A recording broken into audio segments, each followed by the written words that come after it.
নির্বাচনী অধ্যাপক ইউনূস তারেক রহমানের ঐক্যমত্যের আশা, দূরত্ব তৈরির চেষ্টাও ব্যর্থ হবে বলছেন বিশ্লেষকরা।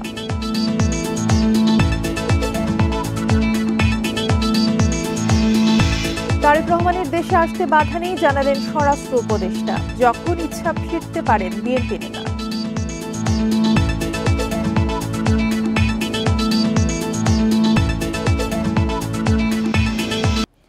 প্রধান উপদেষ্টা অধ্যাপক মোহাম্মদ ইউনূসের সঙ্গে বিএনপির ভারপ্রাপ্ত চেয়ারম্যান তারেক রহমানের বৈঠকে সবচেয়ে গুরুত্ব পাবে নির্বাচন।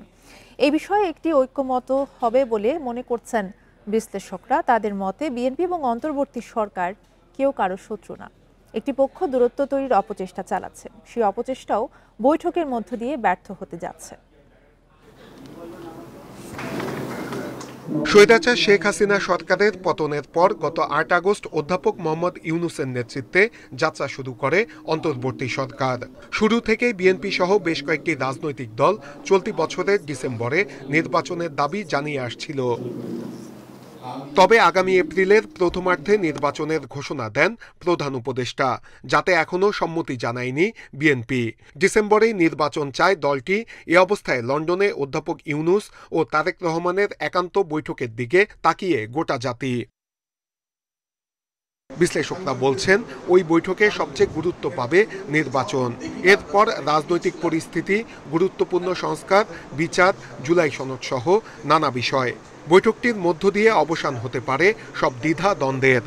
মানুষের রক্তের বিনিময়ে যে বাংলাদেশ ফ্যাসিস্ট মুক্ত হয়েছে, গণতন্ত্রে উত্তরণের যে সম্ভাবনাটা তৈরি হয়েছে, সেই সম্ভাবনাটাকে কাজে লাগানোর জন্য বিএনপির যারা দায়িত্বশীল নেতৃবৃন্দ আছেন তাদের কাছ থেকে যেরকম দায়িত্বশীল একটা ভূমিকা এখানে আমরা দেখব, একইভাবে সরকারের কাছ থেকেও আমরা মনে করি যে একটা দায়িত্বশীল ভূমিকা পালনের মধ্য দিয়ে এই সংকটটার একটা গ্রহণযোগ্য সমাধানের দিকে তারা আসবেন। গোটা দেশবাসী বৈঠকটির দিকে তাকিয়ে তাই তা কোনোভাবেই ব্যর্থ হওয়ার সুযোগ দেখছেন না বিশ্লেষকরা। তারা বলছেন বিএনপির সঙ্গে সরকারের দূরত্ব তৈরি করে সুযোগ নেওয়ার ষড়যন্ত্রে আছে পতিত ফ্যাসিস্টরা। যারা কর্তৃত্ববাদকে ফিরিয়ে আনতে চায় তারা যেভাবে সরকার বিরোধী অবস্থানটাকে হাইলাইট করছে বা বিএনপিকে সরকারের সাথে বিএনপি এবং সরকারের মধ্যে এক ধরনের মতবিরোধ তৈরি করে উপস্থাপন করছে, এইটা আসলে একটা তৃতীয় পক্ষের কাজ, বিএনপিরও কাজ না, সরকারের কাজ না। ঐক্যতে যদি চির ধরে তাহলে আমাদের শত্রু দেশরা এটার অ্যাডভান্টেজ নেবে। তো সেটা তো সবারই মাথায় রাখা দরকার। এবং এই যে বৈঠকটা হবে ওনাদের, এই এক বৈঠকেই সব কিছু সলভ হয়ে যাবে তা তো না। এটা একটা বলা যেতে পারে যে it is just the beginning. এপ্রিলের আগে বা পরে যে কোনো সুবিধামতো সময়ে নির্বাচনের বিষয়ে দুপক্ষের মধ্যে ঐক্যমতের আশা করছেন বিশ্লেষকরা। নূরে আলম, ইন্ডিপেন্ডেন্ট নিউজ, ঢাকা। লন্ডনে বিএনপির ভারপ্রাপ্ত চেয়ারম্যান তারেক রহমানের সাথে প্রধান উপদেষ্টার আসন্ন বৈঠকের মাধ্যমে জনগণের গণতান্ত্রিক প্রত্যাশা পূরণ হবে বলে আশা প্রকাশ করেন বিএনপির জ্যেষ্ঠ যুগ্ম মহাসচিব রুহুল কবির রিজভী। নয়াপল্টনে এক সংবাদ সম্মেলনে একথা বলেন তিনি। বলেন এই বৈঠকে সংস্কার, নির্বাচনের বিষয়টি গুরুত্ব পাবে এবং বিভিন্ন সমস্যার সমাধান উঠে আসবে বলেও জানান তিনি। সম্প্রতি ভারতীয় বিএসএফ প্রতিদিনই বাংলাদেশে পুশিং করছে বলে অভিযোগ করে বলেন বিষয়টি ভারতের একটি মাস্টার প্ল্যান যা বাংলাদেশের বিরুদ্ধে কাজ করছে। করোনা সংক্রমণ পরিস্থিতি নিয়েও উদ্বেগ প্রকাশ করেন বিএনপির এই নেতা। তিনি বলেন সংক্রমণ বাড়লেও সরকার এখনো প্রান্তিক পর্যায়ে সঠিকভাবে সচেতনতা কার্যক্রম চালাতে পারছে না, তাই সরকারের উচিত আরও কার্যকর ভূমিকা পালন করা। কি কথা হয় সেখানে, কি বোঝাপড়া হয়, সংস্কার নিয়ে কি আলোচনা হয়, সামনের নির্বাচন কি হবে, কখন হবে, যে বিষয়গুলি এখন ডিসকোর্স সারা বাংলাদেশে, এগুলোর একটা সমাধান বেরিয়ে আসবে বা এগুলো নিয়ে একটা মূল বার্তা সেখান থেকে আসবে, এই প্রত্যাশা মানুষ করছে। বিএনপির ভারপ্রাপ্ত চেয়ারম্যান তারেক রহমানের দেশে ফেরায় কোনো বাধা নেই বলে জানিয়েছেন স্বরাষ্ট্র উপদেষ্টা মোহাম্মদ জাহাঙ্গীর আলম চৌধুরী।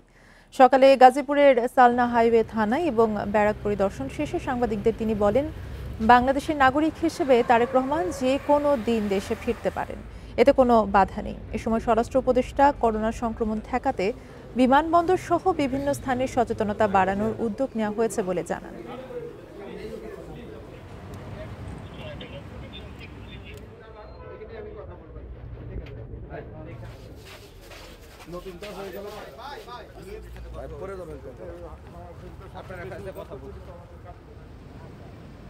ওনার তো দেশে ফেরার তো কোনো অসুবিধা নেই, উনি যে কোনো সময় ইচ্ছা, উনি বাংলাদেশের না যে কোনো সময় দেশে ওনারা যে সময় নিজের যে সময় উনি মনে করবেন সেই সময় দেশে। ভারতে বসবাস করা বাংলাদেশিদের যেভাবে সীমান্ত দিয়ে ঠেলে দেওয়া হচ্ছে তা অমানবিক। এ নিয়ে ভারতের হাই কমিশনারকে অবহিত করা হয়েছে বলে জানিয়েছেন স্বরাষ্ট্র উপদেষ্টা মোহাম্মদ জাহাঙ্গীর আলম চৌধুরী। সকালে গাজীপুরে সাংবাদিকদের তিনি বলেন এ কথা। এদিকে বিএসএফ এর নিয়মিত পুশিন ঘটনার তীব্র নিন্দা জানিয়ে বিএনপির যুগ্ম মহাসচিব রুহুল কবির রিজভী বলেন, মাস্টার প্ল্যানের অংশ হিসেবে দেশটি এসব কাজ করছে। সাম্প্রতিক সময়ে সীমান্ত দিয়ে পুশিনের ঘটনা বেড়েই চলেছে। বৃহস্পতিবারও ৭৭ জনকে পুশিন করেছে ভারতীয় সীমান্তরক্ষী বাহিনী বিএসএফ। এর মধ্যে সিলেটে ৫৩ জন ও সুনামগঞ্জে ১৭ জন। লালমনিরহাট সীমান্তে আটক করা হয় ৭ জনকে। গাজীপুরের সালনা হাইওয়ে থানা ও ব্যারাক পরিদর্শনে গিয়ে স্বরাষ্ট্র উপদেষ্টা সাংবাদিকদের এ বিষয়ে বিভিন্ন প্রশ্নের জবাব দেন। তিনি বলেন, এভাবে পুশিন কোনো সমাধান হতে পারে না, ভারতকে সঠিক চ্যানেলে এই কাজ সম্পাদন করা উচিত বলে মন্তব্য করেন তিনি। আমাদের বাংলাদেশি নাগরিক যদি ওই অবদেশে থাকে আমরা অবশ্যই নিব, কিন্তু তারা একটা প্রপার চ্যানেলে আসতে হবে। নিয়ম হলো প্রপার চ্যানেলে। ওনারা করে নাকি এটা ফলো না করে এই জঙ্গলে রাস্তা দেখি জায়গায় না ওই সব জায়গায় গিয়ে করে, এটা একটু অমানবিক। এদিকে বৃহস্পতিবার সকালে নয়াপল্টনে বিএনপির কার্যালয়ে এক সংবাদ সম্মেলনে পুশিনের প্রতিবাদ জানান বিএনপির সিনিয়র যুগ্ম মহাসচিব রুহুল কবির রিজভী। প্রতিদিন যেভাবে পুশিন চলছে তাতে এটি ভারতের মাস্টার প্ল্যান হতে পারে বলে মন্তব্য করেন তিনি।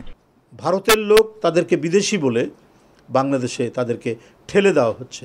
একটা মাস্টার প্ল্যান নিয়ে এই কাজগুলো করছেন কিনা এটা আজকে বাংলাদেশের মানুষের মধ্যে, আন্তর্জাতিক সম্প্রদায়ের মধ্যে, আঞ্চলিক মানুষের মধ্যেও এই প্রশ্নগুলি দেখা দিয়ে। ভারত বাংলাদেশকে সবসময় আগ্রাসী মনোভাব নিয়ে দেখে বলে অভিযোগ করেন রুহুল কবির রিজভী। চ্যালেঞ্জ করে আপনারা পুশিনের মতো কাজ করছেন। Rifat Alam, independent news, Dhaka.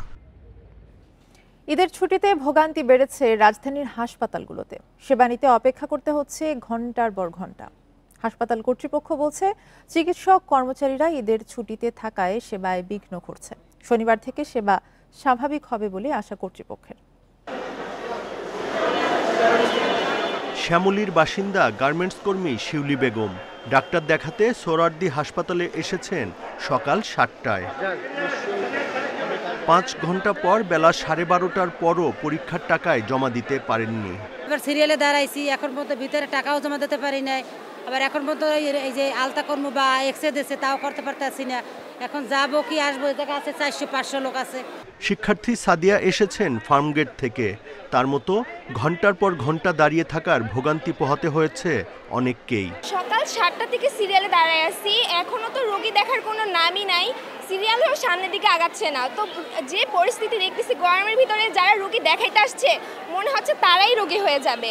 সারাদিন খালি সিরিয়ালে যাইতেছে, দিন কোনো ফায়দা হইতেছে না। আজকে যদিও বা এখানে কাউন্টার টাকা জমা দেই, কিন্তু আজকে আর পরীক্ষা হয়তো হবে না। ওখানে যাই দেখবো পরীক্ষা নেওয়া শেষ। কর্তৃপক্ষ বলছে, কয়েকদিন ঈদের ছুটি থাকায় বহির্বিভাগে রোগীর চাপ বেড়েছে। শনিবার থেকে সব চিকিৎসক কর্মচারী কাজে যোগ দিলে পরিস্থিতির উন্নতি হবে। এটা আমরা টাইম টু টাইম সবসময় সার্ভিল্যান্স পরিদর্শনের মাধ্যমে চেষ্টা করি কিভাবে রোগীদের টাইমটা আরও কমানো যায়, মানুষের দূর দূরান্ত রোগীগুলো যাতে কোনো ভোগান্তি, এটা আমরা প্রতিনিয়ত এই চেষ্টাটা করি। ঈদের ছুটি শেষ না হওয়ায় কোনো কোনো হাসপাতাল চলছে শিফট ডিউটিতে, তাই বাড়তি চাপ নিতে হচ্ছে কর্তব্যরত চিকিৎসকদের। ৫, ৯ এবং ১২ তারিখে বিশেষ ব্যবস্থাপনায় হসপিটাল বহির্বিভাগটা খোলা রাখার সিদ্ধান্ত গ্রহণ করা হয়। সেই মোতাবেক ছুটি শুরুর পূর্বেই আমরা একটা ডাক্তারদেরকে রোস্টার করে বিভিন্ন জায়গায় দায়িত্ব বন্টন করে দিয়ে যাই। টানা ছুটির সময় চিকিৎসায় ভোগান্তি কমাতে স্বাস্থ্য অধিদপ্তরকে কার্যকর ব্যবস্থা নেওয়ার দাবি ভুক্তভোগীদের। Buddhadeb Kundu, independent news, Dhaka. নিখোঁজের ৮ দিন পর উদ্ধার হলো সবুজবাগের ব্যবসায়ী জাকির হোসেনের মরদেহ।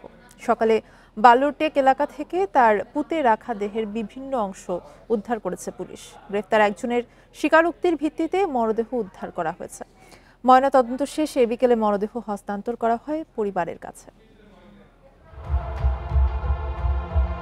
4 জুন রাত 11:30 সিসি ক্যামেরার ফুটেজে দেখা যাচ্ছে সবুজবাগের ভাইকদিয়া এলাকার ব্যবসায়ী জাকির হোসেন যাচ্ছেন প্রতিবেশী আজহার হোসেনের বাসায়।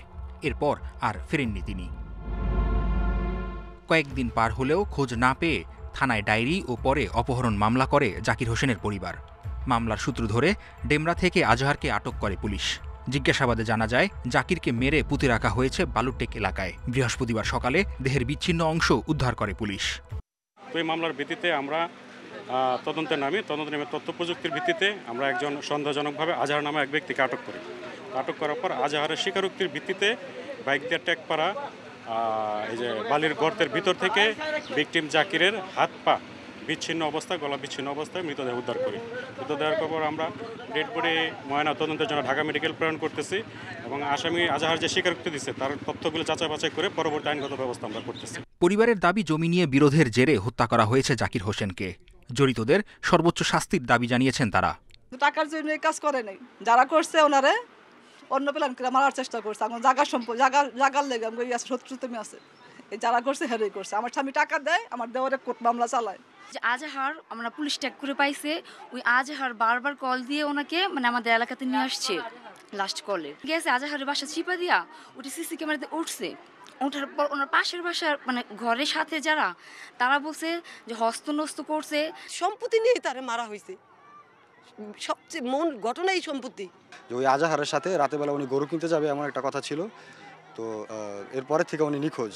এর আগেও জাকিরের সঙ্গে জমি নিয়ে আজহারের বাকবিতণ্ডা হয়েছে বলে জানান এলাকাবাসী। মেহেদী হাসান, ইন্ডিপেন্ডেন্ট নিউজ, ঢাকা। বিদেশে অর্থ পাচারে অভিযুক্ত সঙ্গে সমঝোতার কথা ভাবছে বাংলাদেশ। আন্তর্জাতিক গণমাধ্যম ফিনান্সিয়াল টাইমসকে দেয়া এক সাক্ষাৎকারে এই তথ্য জানিয়েছেন কেন্দ্রীয় ব্যাংকের governor doctor Ahsan H Mansur.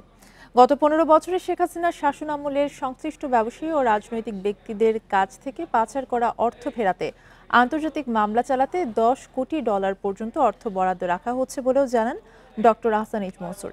তবে কারাই প্রক্রিয়ার আওতায় আসতে পারেন সে বিষয়ে কোনো ধারণা দেননি তিনি। এর আগে ডিসেম্বরে অন্তর্বর্তী সরকারের প্রকাশিত অর্থনৈতিক শ্বেতপত্রে অনুমান করা হয় শেখ হাসিনার শাসন আমলে দেশ থেকে প্রায় $234 বিলিয়ন পাচার হয়েছে।